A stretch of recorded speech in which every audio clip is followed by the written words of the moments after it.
Welcome to the Milk and Honey with Lemon podcast. I'm your host, Lemon Price, creator of the Holy Girl Habits, wife and mama, and certified life and leadership coach who turned away from corporate life to embrace kingdom leadership.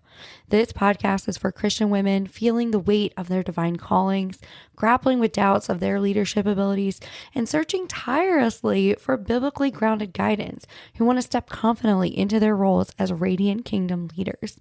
Inside, we're going to traverse from those feelings of uncertainty and overwhelming searches, moving toward firm biblical leadership, empowering you to steward your gifts, and showing you that you indeed have what it takes. So, sister, grab your favorite cup of coffee or tea, and let's dive in together. Welcome back to the Milk and Honey podcast. I'm your host, Lemon Price, and I am so excited to be with you today.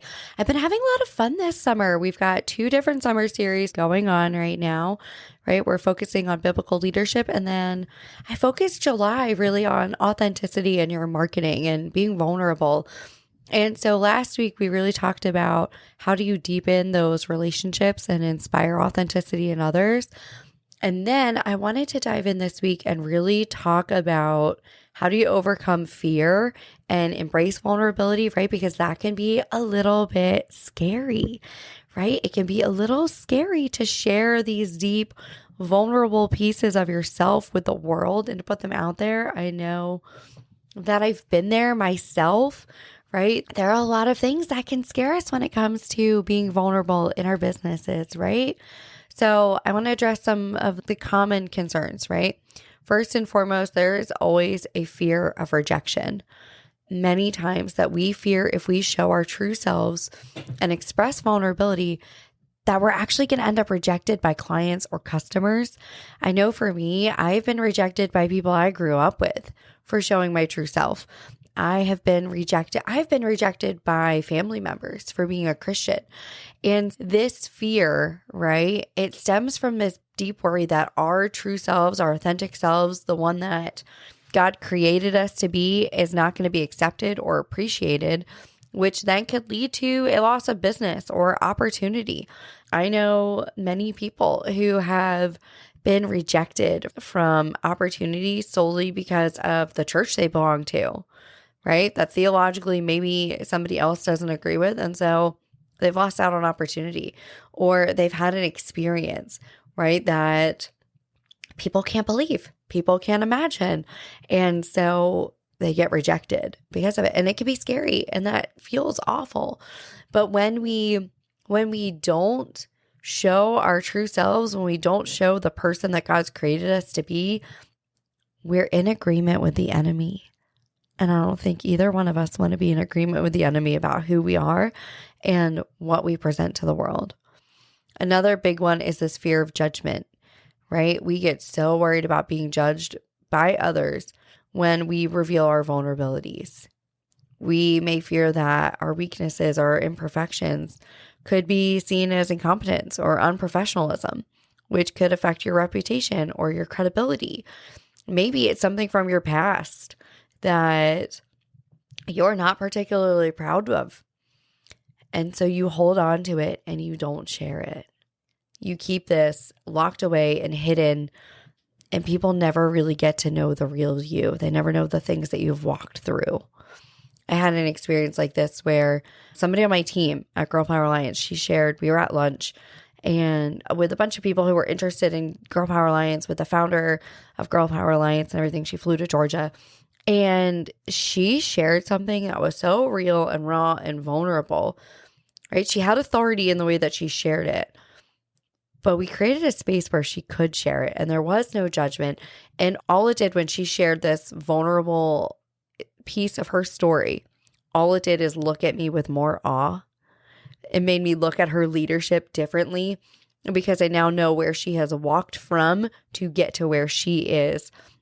And it actually lended more credibility to what she says. And I saw her as an even greater leader than she maybe thought she was, right? Or was perceived.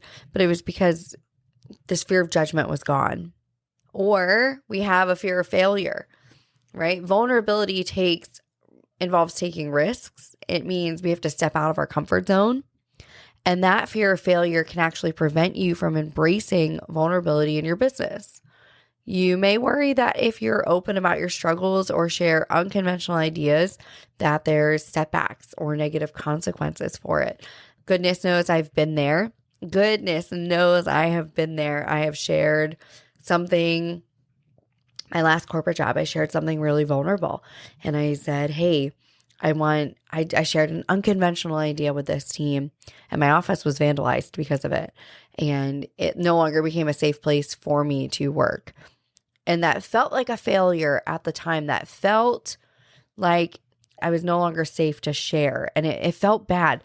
And instead, what it did is it gave me a space to really see what God had in store for me. That was the catalyst for me going all in on my business 5.5 years ago, almost 6 years ago. That was the catalyst for me moving to Georgia and meeting my husband. That was the catalyst for becoming a mom, for being a leader here at Girl Power Alliance, for doing all of these things. And it was from that one piece of vulnerability, that one unconventional idea that I shared.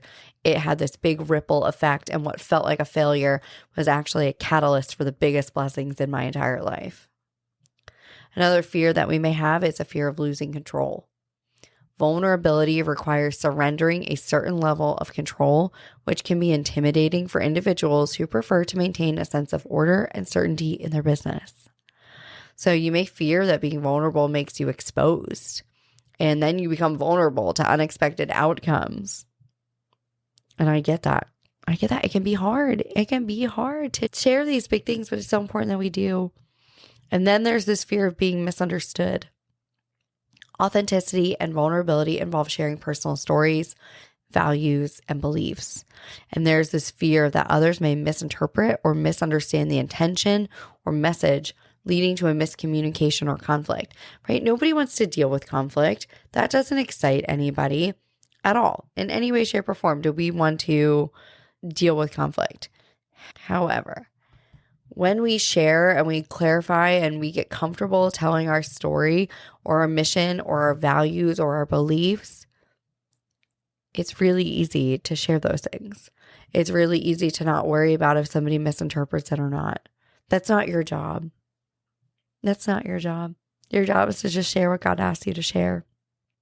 And then there is a fear of this vulnerability backfiring on you. Sometimes you can worry that by being vulnerable, you may become a target for exploitation or manipulation. That people may take advantage of your openness and use it against you, potentially damaging your business or your personal well-being. Again, I have been there.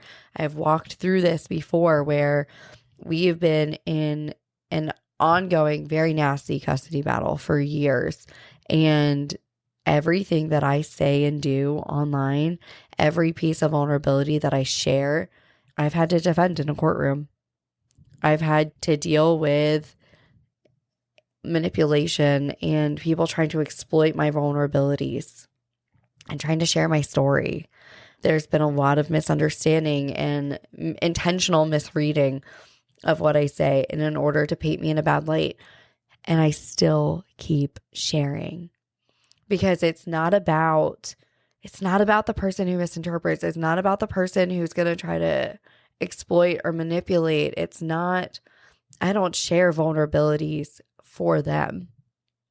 I share my vulnerabilities because your story is meant to be mentorship to somebody else. That's what my friend Molly always says. And I fully believe that God did not ask you to walk through something so that you can hold on to it. That was never the intention, ever. Your story is meant to inspire others to take change. And the only way that they get to know what that story is through your vulnerability. You have to share. And it's scary and it doesn't feel good at first until the wave of messages start coming in.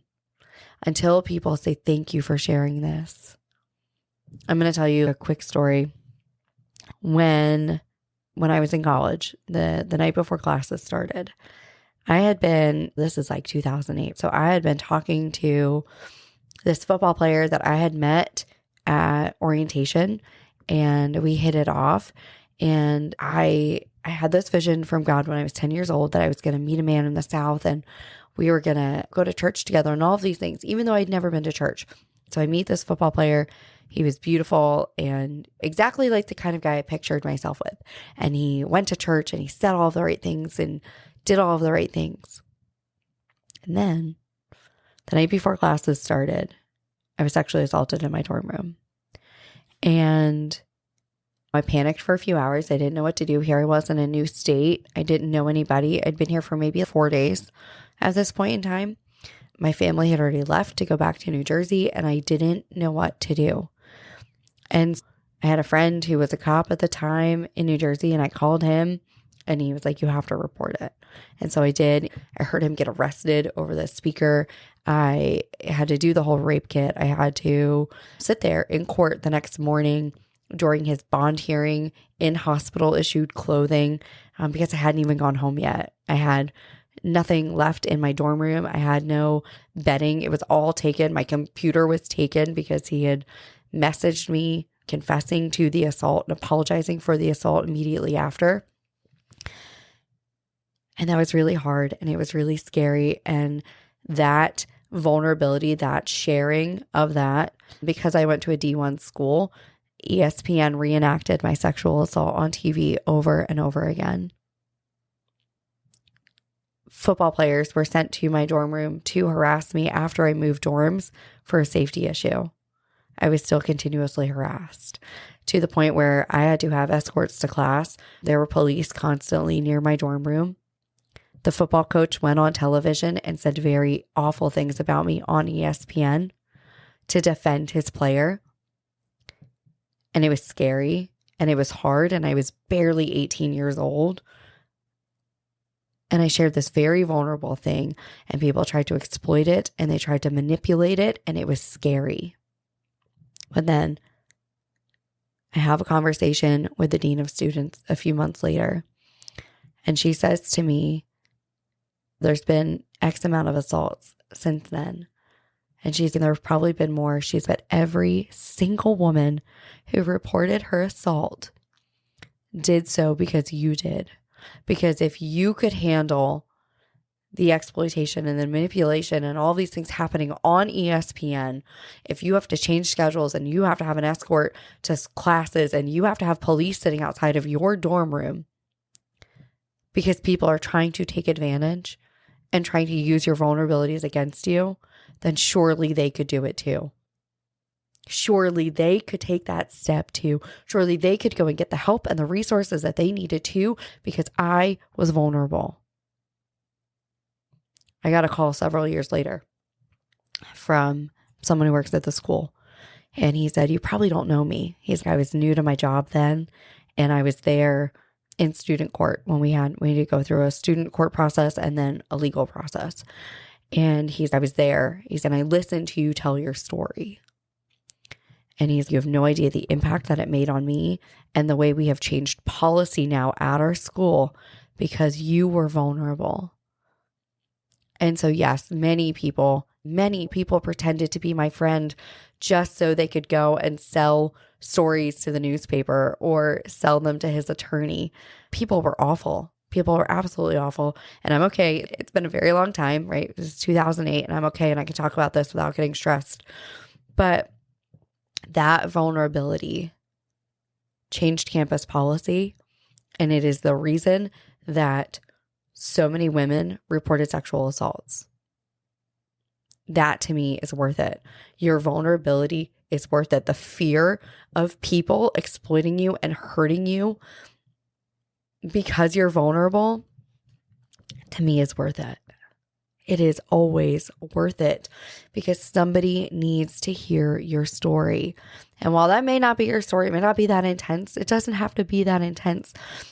But the thing is that when we get real and we get raw and we get honest and we get vulnerable, growth happens and change happens and people feel more connected to you and people feel like they can trust you. That has always been my experience. And so these fears that we have, they hinder so much of the growth available to us, right? When we don't get vulnerable, when we allow these fears of the fear of misjudgment and this fear of mistreatment and manipulation and things, when we allow those to take over, we inhibit our own authentic expression. This fear of judgment and rejection and criticism, it will lead you to hide your true self and suppress your authentic expression. And you may feel compelled to conform to societal norms or industry standards and sacrifice your unique perspective and ideas. And as a result, you and your business will lack a distinct voice or a genuine idea, a genuine identity, and it is going to make it very challenging to connect with the people you were anointed and called to serve on a deep level because you allowed this fear of judgment and rejection and criticism to hinder you. It also limits your creativity and innovation. When you are afraid of being judged and criticized, you're often hesitant to take creative risks or explore innovative approaches to your business. This fear of negative feedback or failure stifles creativity and prevents you from standing out. Authenticity thrives on creativity and the courage to challenge conventional norms. So it becomes this big barrier to growth and innovation. It also prevents you from building genuine relationships. Authenticity is built upon trust and genuine connection with your clients or your customers. However, this fear of judgment and rejection hinders the development of these relationships. You may hold back from sharing your true self or being vulnerable, which prevents them from establishing a deep connection based on empathy and understanding. It will limit your long-term loyalty and hinder the growth of your business. And then finally, it hinders your learning and adaptability. A fear of criticism will discourage you from seeking feedback. Without open-mindedness and a willingness to learn, you may miss out on valuable insights and opportunity for growth. Authenticity requires a continuous process of self-reflection, improvement, and adaptation, but that fear can impede that process and limit your personal and professional development. Overcoming this fear is so crucial to fostering authenticity and achieving sustainable growth. It requires individuals to challenge their mindset and to shift their focus from seeking external validation to embracing your true self. And by cultivating self-acceptance and building resilience and surrounding yourself with a supportive community, you can overcome these fears and create a space where authenticity flourishes. It's through vulnerability and embracing the possibility of judgment and rejection and criticism where true growth and meaningful connection can be fostered in your business. Okay, so you've got to focus on this vulnerability and sharing. And yes, like I said, there is going to be people who reject it. There's going to be people who judge you. There's going to be people trying to manipulate it. And that is not for them. Your authenticity, your vulnerability is not for them. You are anointed and called a very specific group of people, and that's who need to hear your story. Those are the people who need to hear what it is that's going on in your life and the things that you've overcome, because it lends to the credibility of your story and the leadership authority that you have in Christ. He did not walk you through those things so you could bury them deep down. So how do we embrace vulnerability? First and foremost, we gotta self-reflect. We've got to create some self-awareness.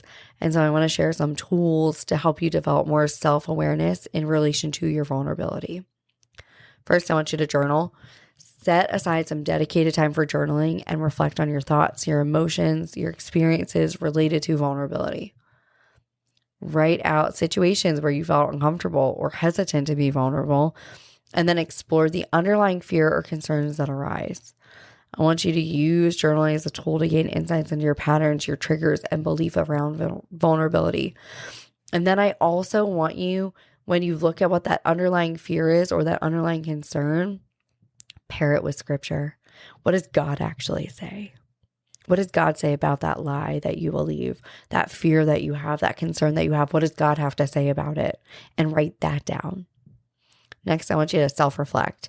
So ask yourself some of these questions, and they'll be in the show notes for you too. But what are my fears and concerns when it comes to being vulnerable in my business? How have past experiences shaped my beliefs about vulnerability? What are the potential benefits of embracing vulnerability in my service-based business? And in what ways do I currently hold back from being my authentic self with my clients or my customers?